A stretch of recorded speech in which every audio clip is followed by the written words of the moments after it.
Les 9 derniers mois ont été plutôt tendus pour les promoteurs privés de la région. Les habitations neuves se vendent de moins en moins bien en Languedoc-Roussillon alors que l'offre reste constante. À Montpellier, on estime que 2000 logements ont été vendus depuis le début de l'année contre 3700 en 2011.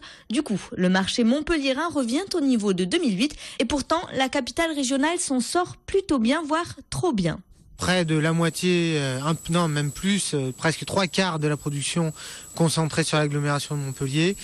C'est trop, on salue les efforts de l'agglomération de Montpellier pour construire du logement, mais il faut absolument qu'on puisse en construire partout dans notre région parce que les besoins sont forts partout. Une baisse des ventes estimée de 45% en un an à Montpellier et à Béziers.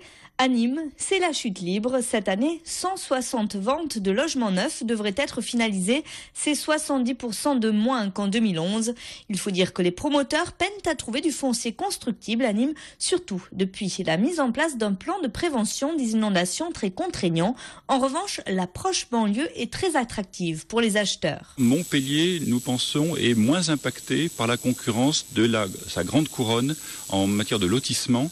Il est plus difficile d'habiter en résidence individuelle en dehors de Montpellier, alors qu'en dehors de Nîmes, il y a une production de logements individuels qui est sans doute plus importante. Et nous pensons qu'en particulier pour la résidence principale, ça a un impact assez fort. Mais alors que les promoteurs font grise mine, ce sont les acheteurs qui pourraient retrouver le sourire. En un an, les prix du neuf ont déjà baissé de 7%.